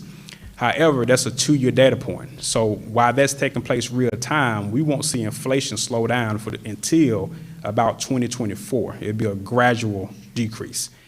And if you look at 2020, to give you a real life example, when all the money from the CARES Act was first introduced to consumers, it's 2022 now, and inflation is at its all-time high. The more money you have in the system of supply, that increases inflation, which degrades the value of the dollar. So that two-year lag is definitely evident. And lastly, increased competition for labor. Everyone is hiring. Everyone is doing some type of incentive and bonus. Everyone is saying we need to pay more, and we still have a lot of people sitting at home. And the Great Resignation of April 2021 did not make it any better. So we have to understand where we are in our macroeconomics, which is our global perspective. And that's our mission, to train our scholars to compete globally. We have to think globally. So we look at some of the priorities, some of the items we look at for our salary schedules as we build them. And we're still waiting for the QBE data, so it's not finalized, but it's a good projection. So we're looking to COLA, what we call the cost of living adjustment, 2 to 5% in addition to the governor's incentive. Our local commitment, we're looking at the figure of 4.5% for a cost of living adjustment for our administrative and classified schedules. This will be a one-time adjustment on their current step. It will not be something that impacts the entire schedule. We cannot sustain that. So you will get it in real time for the following year, and there will be a gradual decrease going forward. Again, our increase of minimum wage to $10, improving our athletic field trips and supplements, develop a progressive local supplement for teachers. And what that means is that in the past, our local supplements had not been adjusted for over a decade, and we were way out of market. But a small percentage increase of 2% to 1.5 to 2%, which will equate to about $30 or $40. However, it will allow for us to scale and be more competitive as they search and pass other counties to get to its County Public Schools. Create leadership incentives for our lead bus drivers and custodians. We talk about leadership initiatives for certified personnel, but what about our non-certified personnel? We want to build capacity for all our staff. Ensure that the salary improvements are based on salary studies. I do not want anyone sitting across from me in my office and saying, where did you get this number? I'd rather show the data and let the data do that work, because we want to ensure we're fair, transparent, and that we're equitable in all our practices. So the nice graph that's in red will show a projection of financial impact if we implemented a adjustment over what the governor has stated. So 2%, and this is based on about 45 teachers, and what that would look like if they had a 2% increase. And we're focusing just on the increase change. And we have to include TRS and FICA because those are benefits that will also be impacted. So $163,975 if it's on a 2%, 3%, $194,094, 4%, $224,213, 5%, $254,332. Now, real time, what does that really mean for our first year teacher at a base level plus a supplement? If you're looking at green, this will show at 2%, that teacher coming to Twiggs County will make $42,411, 3%, $42,792, 4%, $43,173, and 5%, $43,554. And this will allow us to be more competitive, but also we have to consider financial implications. If we can't sustain it, it won't remain. So once we get all our revenue dollars, we'll make a recommendation on a scenario that make the most sense for the district.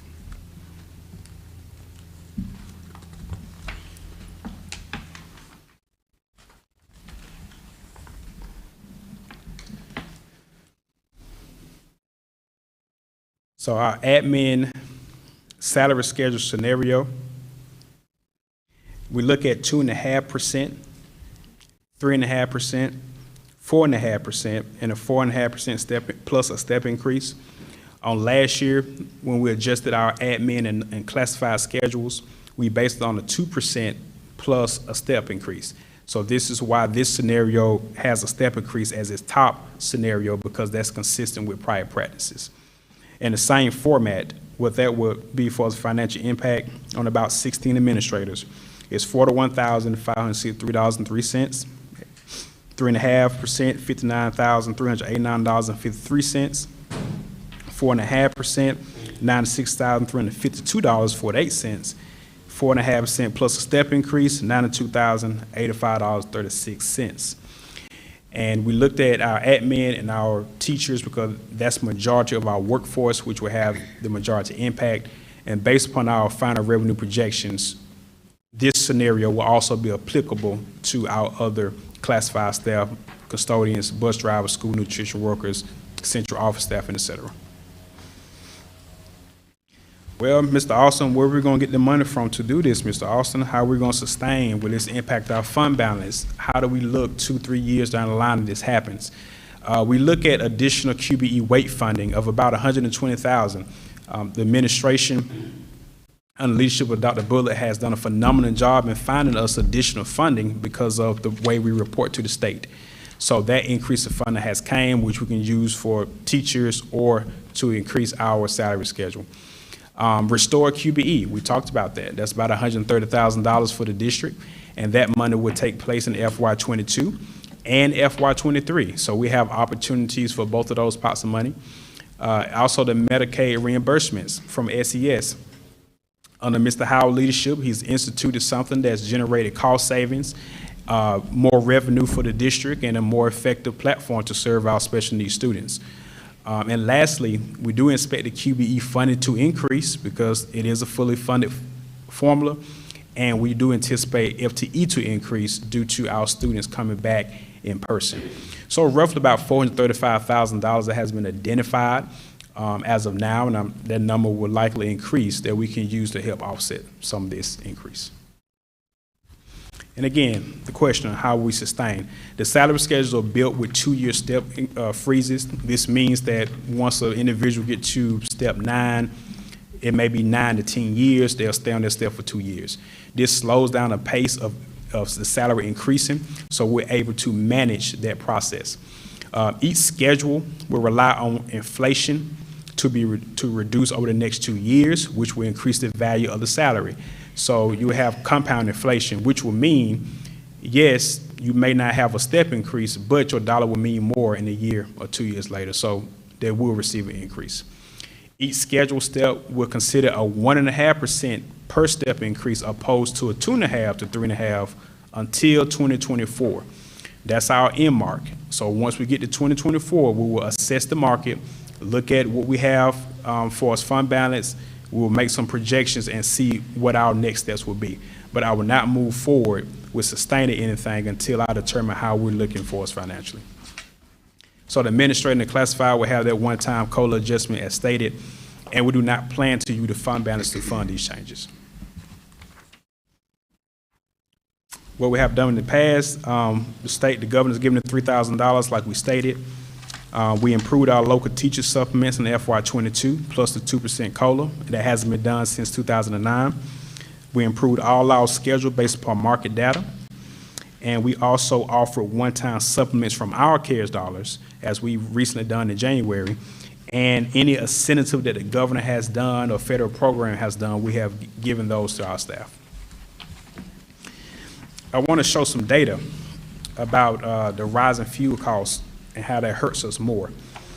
Our non-certified staff, which will include anyone that doesn't hold a teacher certificate, bus drivers, custodians, school nutrition workers, central office staff, 58% of those classified individuals stay in Twiggs County. 42% travel into Twiggs County Public Schools. As we look at our certified staff, these are our teachers, some of our administrators. It's the exact opposite. 88% of those employees travel into the district, and only 12% stays in the district. So as we look at rising costs, they're passing multiple school systems at times to get to Twiggs County. So this just shows the commitment of our educators, that they're committed to Twiggs County Public Schools, but we also have to consider that the economy is not in their favor at the current moment. And overall, 65% of our staff travels or commutes into Twiggs County. 35% actually resides in Twiggs County Public Schools.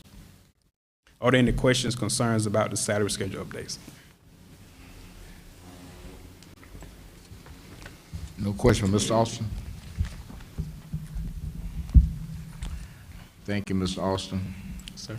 Next item, item H, referral bonus information.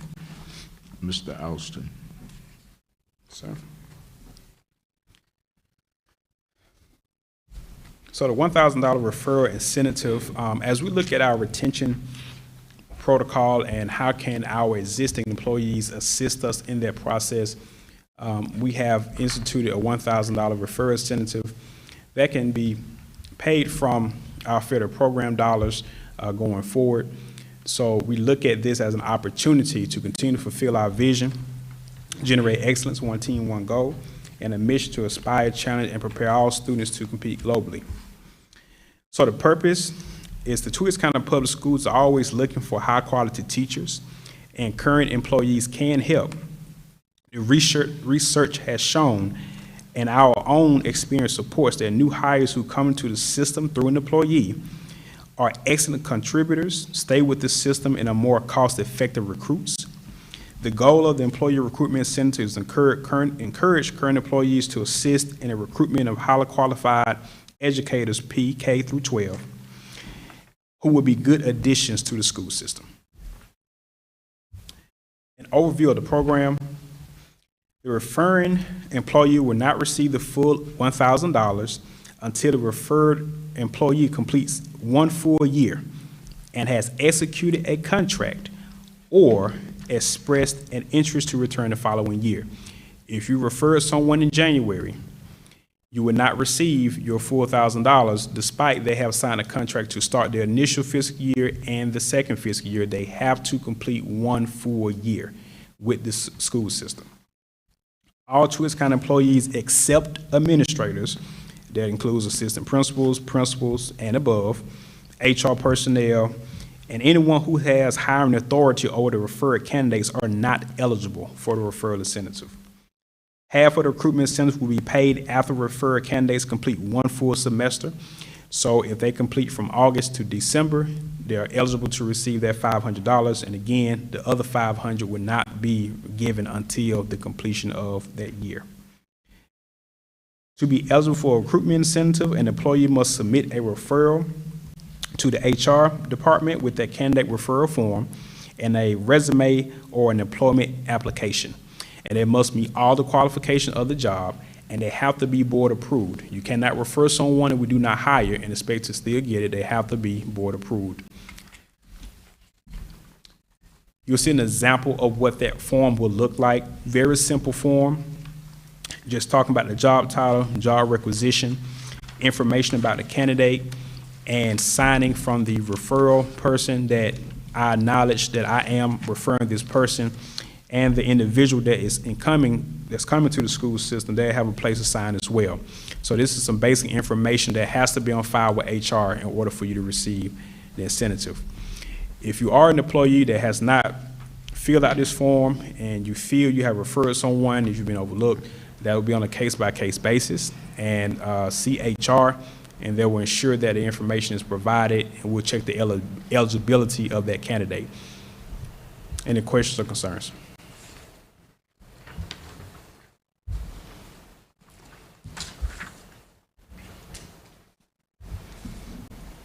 On the application, is there gonna be a place where they can put referral, the name? Yes, ma'am. The name of the candidate that they're referring and also the person they referred them. Okay, I'm saying, like, I'm filling out the application, if I can, it's gonna be referral on there, then I can put who, just say Austin is referring me. Would there be a space on the application that they'd be able to put your name as well? Yes, ma'am. That's how it is at Geico as well? Yes, ma'am. And we're making some other adjustments as well, but that would definitely include in our digital form that we created. Yes, ma'am. Any more questions from Mr. Austin? Thank you, Mr. Austin.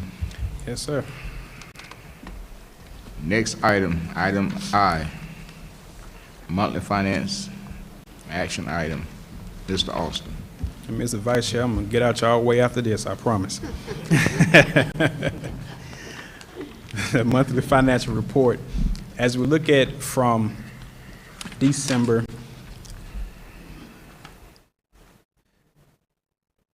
of 2021, make sure it's the right report on the screen, sorry for the pause. We want to ensure that we look at our fiscal year picture and we assess monthly how we're performing. And I do believe our objectives align, fiscal objectives align with our vision of generating excellence, one team, one goal, and our mission to prepare, inspire, and challenge all students to compete globally. As we look at December 2021, Ms. Stokes, the TAN is not on this report because it was paid. So we do show that our TAN is not there. We did pay it off early, so we do not have that expense to worry about. As we look at our percentage, we have taken in about 71% of our total receipts, and we move toward our expenditures on the general fund column. 63% of the anticipated funds have been expended to this point, including our encumbrances. And what that means, again, is that we have put in the system that we're anticipating to expend these items. They have just not, a check hasn't been cut yet, but we still have to account for them. So total, we're 58% into our budget, and we're pacing pretty well because we're still taking in more dollars than we were spending out at this point. As we look at our debt service fund, in the past couple of presentations, this has been blank, but we have paid our bond payment in the month of December. So you do see that cost there of $265,000. And our last bond payment will be December of 2024, so we'll have 2 more years of payments. Well, 2022, 3, and 4, so 3 years of payments left until our bond is paid in full. As we move on to school nutrition funds, 48%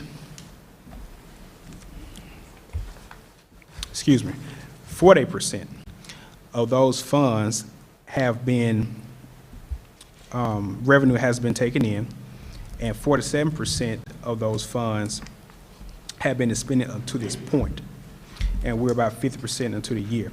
And if we're looking at December, I want to go back to the general fund, because I was looking at my notes, I was reading from January, so I want to make sure on record I state the right for December. 65% of our funds were taken in for general fund in December. 56 were expended in December, and we're 50% complete in our year. The writing is small up here and on my paper, so you have to excuse me for that. As we look at our overall state in December, we are strong, we are healthy, and still taking in more dollars than we're expending out. Any questions about December?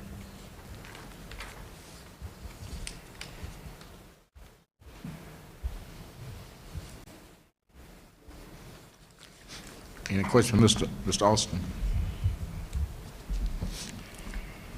No question. We see that this is an action item. Dr. Bullock, what is your recommendation? Mr. Rouse, I recommend that we approve the monthly financial status report for December 2021 as presented. We have a recommendation from the superintendent to receive the financial report from Mr. Austin. I have a motion. Mr. Chair, I make the motion to approve the monthly financial report. Second. There have been a motion made by Ms. Blackshear and seconded by Ms. King to receive the monthly financial report presented by Mr. Austin on recommendation of Superintendent Bullock. Any discussion? Any question? As previously said, there's a motion to receive the monthly financial statement presented by Mr. Austin, recommended by Dr. Bullock. All in favor, know you by raising your hand or saying aye. Aye. That motion carries unanimous. Thank you, Mr. Austin. You can be seated now. Thank you, sir. Thank you, Mr. Austin. Next item is item J, duct cleaning at JES. That's an action item. Mr. Bacon. Good evening, Mr. Rouse, Vice Chair, in his absence, Mr. Harris, board members, and constituents watching us virtually. Before I begin, I'd like to remind all of us of our vision, generating excellence, one team, one goal, and our mission to inspire, challenge, and prepare all students to compete globally. Why I'm here today, board, is to discuss our ongoing mission to provide a quality environment for our students. So that's been done over the last several years by increasing our investments in our HVAC systems at both schools, doing comprehensive roofing work over the last 3 to 5 years. And one of the priorities of Dr. Bullard was to ensure that there was healthy air and air quality in the system, which is something that we just began to undertake this year. So the first thing that we did was do a quality air study, and comprehensive for both schools. And what was found is that areas of Jeffersonville Elementary had elevated populations of some mold, spirillum mold to be exact. Not harmful to the staff, but elevated. But once this was found, we did an immediate remediation of that area with cleaning, duct cleaning, we cleaned every wall with a light bleach solution as recommended by all of our vendors and the CDC. We retested, and once again, we found the rooms, certain rooms, to be elevated, not as much as the first time, but to be elevated. So just to give you a little background on the mold, it happens in this particular mold. You have all kinds of mold, but this particular mold grows because of a lot of moisture in the air, moisture in the ground, and it's a mold spore. So one of the things that we're also doing is to improve the drainage at JES. JES is a school that does not have any gutters, so sometimes the water sits for a little while. So what we want to do is, one, remediate that problem, but also improve the air quality by cleaning our ductwork and ensuring that since we did all this cleaning, that none of that got stuck in any of our ductwork or air systems. So the district, as a part of that strategy for improving the air quality, we recommend that, we was recommended to us by our vendor, Hamlin Air, that we, and Eagle Air, our air quality inspector, that we got it professionally clean. So Air Quality Services gave us this bid for $25,250 to conduct that cleaning for us.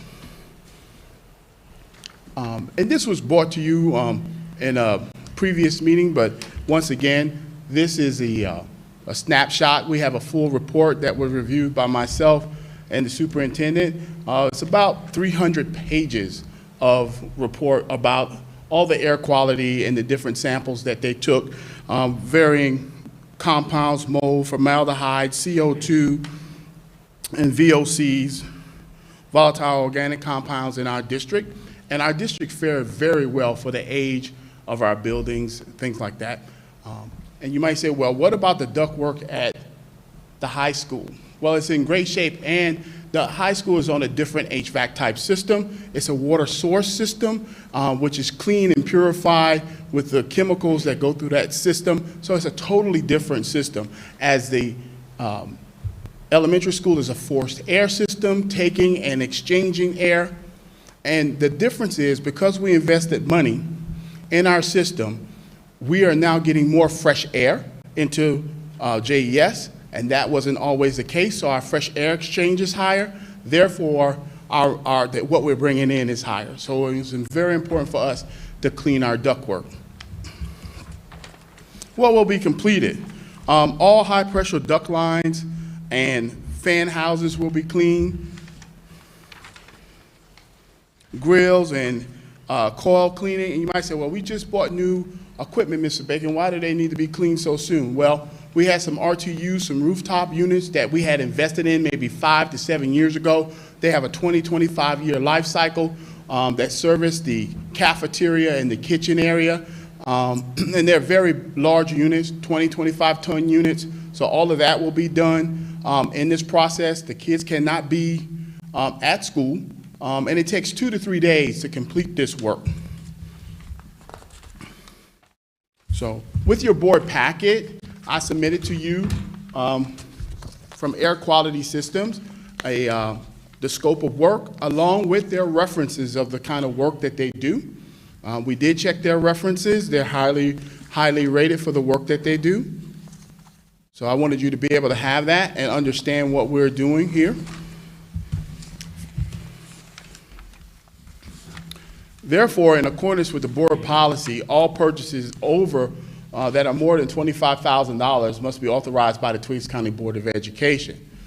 Tonight, with the superintendent's approval, I'm seeking for the duct cleaning services by Air Quality Systems to be conducted at Jeffersonville Elementary School for $25,250. This will be funded from the CARES Act. Ms. Reardon, as well as Mr. Austin, has mentioned in the CARES Act budgeting that duct cleaning was put in that budget specifically for this. We have planned for this long-term budget-wise to be able to do this. CARES Act specifically addresses this, and we'll be doing this with your approval with the CARES Act funds. If the duct cleaning services are approved, it will be completed during the week of spring break. Myself and Mr.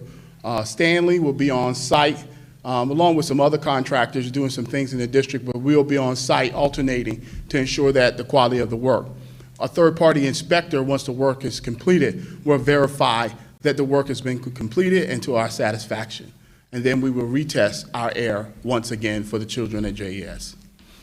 Are there any questions or concerns at this time? Any question for Mr. Bacon?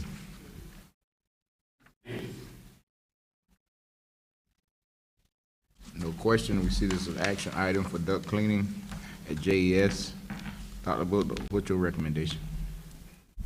Mr. Vice Chair, I recommend that the board approves the duct cleaning services for Jeffersonville Elementary School in the amount of $25,000, $250, conducted by Air Quality System.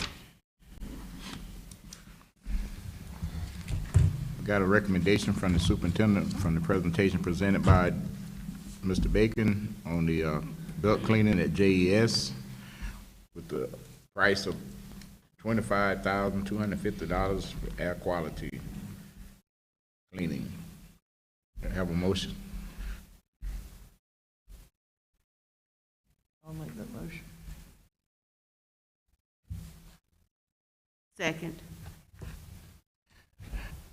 Motion made by Ms. Stokes, seconded by Ms. King, to accept the recommendation from the superintendent from the presentation presented by Mr. Bacon on the duct cleaning at JES.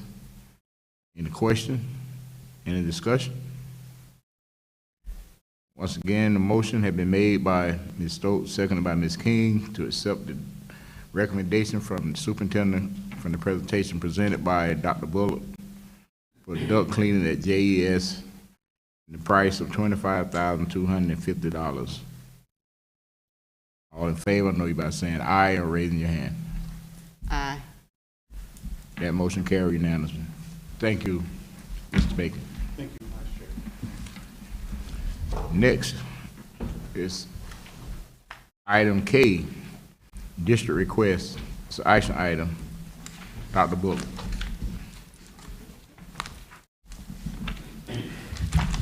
Thank you, Mr. Rouse. Board members, we do have several field trips and property requests and fundraisers that we want to present on tonight for your approval. I'll start with the field trip request, one of which you have approved in advance because the field trip was on this past Sunday. It was to the Cherry Blossom Parade in Macon, Georgia. Our marching band, led by Mr. Ernest Stackhouse, led our marching band to perform in the Cherry Blossom Parade. They performed a repertoire of music and demonstrated all that they've been learning throughout the year in the marching band. Thank you for your early approval of that, and we will ratify our minutes for our next board meeting to ensure that that early approval is documented. The next field trip that is being asked for your approval is by Ms. Erica Williams and the children in our exceptional education department. They're asking for approval to go on these following Wednesdays to Waves Autism Center to develop social skills and life skills, and that's on March the 30th, April the 27th, and on May the 11th, from 9:15 to 2:15. Colonel Terry and Master Sergeant Lockhart are also requesting that you approve for April the 1st, which is a Monday, that the cadets are allowed to take a field trip to the POW Museum in Andersonville, Georgia, and they'll learn more about the history of this country's prisoners of war.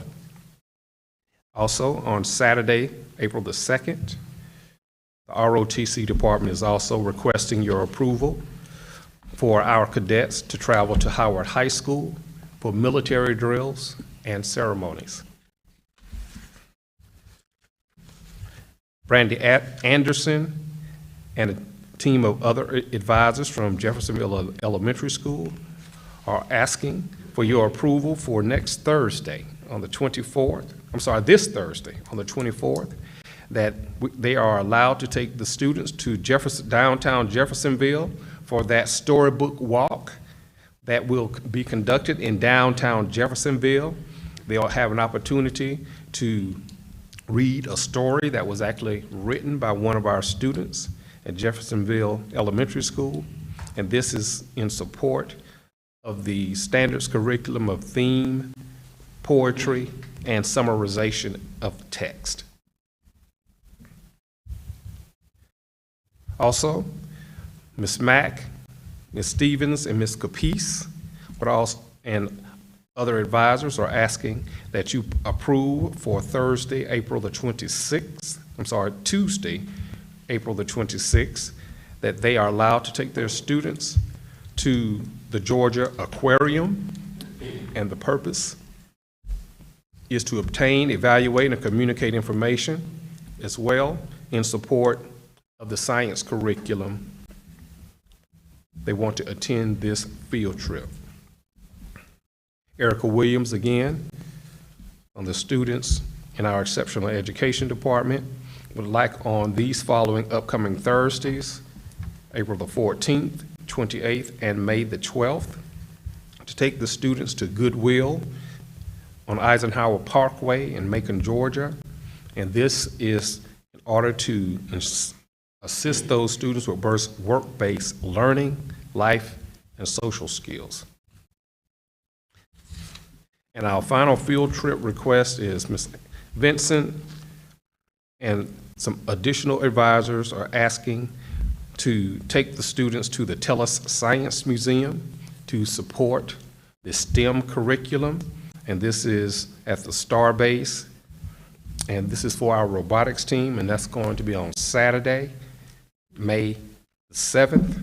They're asking for your permission for those students who are in our robotics team to participate in that competition, that Stellar Science Museum. Those are the field trip requests.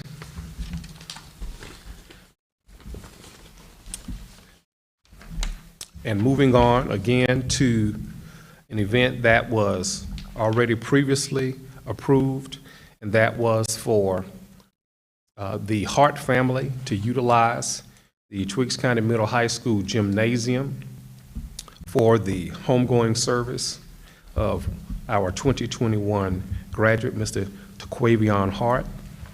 And that funeral service was this past Saturday, March the 19th. And again, we will ratify our minutes for that early approval for them to utilize the Twiggs County Middle High School gym for that purpose. And finally, Mr. Shelton Williams, our retiring agriculture teacher, is asking your permission to have a fundraiser in order to raise funds for the students to participate in the state competition and at the state leadership activities. They actually want to sell plants out of the greenhouse, and they'll sell those plants on April the 1st, April the 15th, and on the 16th as well. And they'll use that money in order to help support those students in participating in the state convention and the state leadership activities to support the horticulture program. Mr. Vice Chair and board members, that concludes the field trip requests, the fundraisers, and the facilities use for this week. Thank you, Dr. Bullock. Board members, do we have a problem with taking the field trips, the fundraiser, and the facility use at once? These two. Okay. I would like to say, before I do that, that I was at the Cherry Blossom Parade, and Twigs did an awesome job. I was very proud of them. They stood out to me better than other bands. I'm not saying it come from Twigs, but but they were very impressive to me. Yes, sir. Okay, so we have the field trips and the fundraiser and the facility use. The recommendation from the superintendent, what do I hear? Mr. Chair, I'd like to make the motion to approve all three, the field trip, the facility, and the fundraiser requests. Second. We have a motion made by Ms. Blackshear, second by Ms. King, to accept the recommendation from the superintendent for field trips, fundraiser, and facility use. Any question? Any discussion? Once again, we have a motion made by Ms. Blackshear, second by Ms. King, to accept recommendation from superintendent concerning field trips, fundraising, and facility use. All in favor, I know you by raising your hand or saying aye. Aye. That motion passed unanimous. Thank you, board members. Thank you.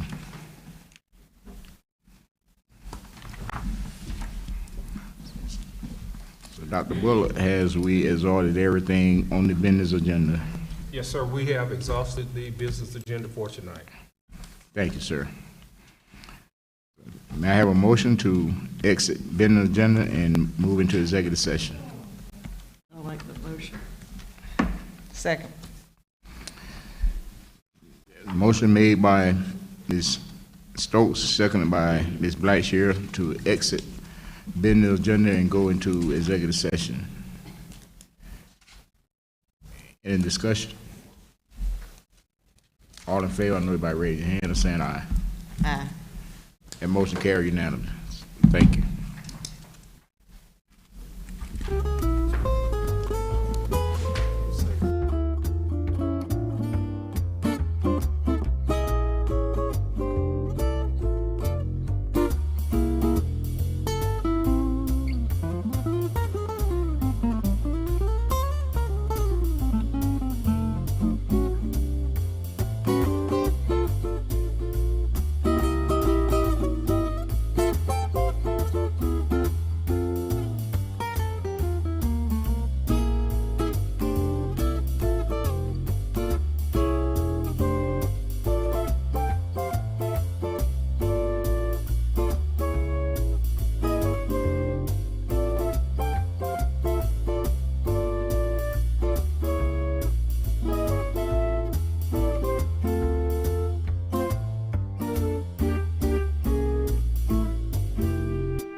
afternoon. We are back out of executive session. May I have a motion to enter back into public session out of executive session? So move. Second. Motion made by Ms. Blackshear, seconded by Ms. King to move out of the executive session back into public session. Any question? Any discussion? All in favor? Nobody raise your hand or saying aye. Aye. That motion passed unanimous. In executive session, we comes up with a recommendation from the superintendent. The first recommendation is certified staff renewals for JES, Tweeds County Middle School, and Tweeds County High School. May I have a motion? I motion to approve the certified staff for renewal for JES, Tweeds County Middle School, and Tweeds County High School. Second. The motion was made by Ms. King, seconded by Ms. Stokes, to approve the recommendation for certified staff renewal at JES, Tweeds County Middle, and Tweeds County High School. Any discussion? All in favor, know you by aye or raise your hand. Aye. That motion carried unanimous. Next is new hires. Recommendation to hire, new hire is CID 481, CID 474, CID 1490, CID 485, CID 476, EID 462. Teachers positions. I make the motion to approve the new hires, and it is 6 on the list. Second. The motion was made by Ms. Blackshear, seconded by Ms. King, to hire or the approval of the recommendation of new hires from the superintendent. 6 new hire candidates, teacher position. Once again, the CID is 481, 474, 1490, 485, 476, and 462. Any discussion? All in favor, I know you by aye or raising your hand. Aye. That motion carried unanimous. Next is resignation, EID 3043. Recommendation from the superintendent. I'll make that motion. Second. It's been motioned by Ms. Stokes, seconded by Ms. Blackshear, to accept the resignation of EID 3043, teacher, to Tweeds County High School. Any discussion? All in favor, I know you by aye or raise your hand. Aye. That's all we has out of executive session. Dr. Bullock, has we resolved everything tonight? Mr. Vice Chair and board members, thank you all very much. We have exhausted our agenda on tonight. I do want to, if you allow me an opportunity to give a special note of thanks to 5 of our community members who are clergy here in the district, who also work with our Read United program. A few weeks ago, when we heard of the tragic life loss, Mr. Taquavion Hart, there was grief that struck through our school district, of course. He and his family being very close to the school district, his father having been an employee in the school district for years, and his grandmother having been an employee in the school district for years, and them having relatives and friends still in school and in the community. Grief struck through our school, of course, if you can imagine, like wildfire. And we were in need of some grief counseling and some social emotional support. And I want to thank Pastor Hilliard. I want to thank Pastor Redding. I want to thank Pastor Jordan and Pastor Wooten and Pastor Stevens, who were all at that time over at JES reading and doing volunteer work.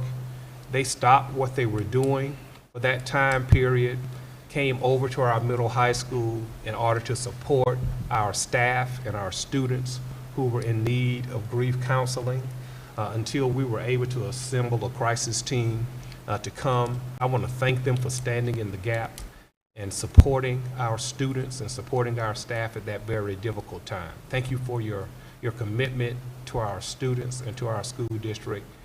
We definitely appreciate you. Thank you, Dr. Bullock.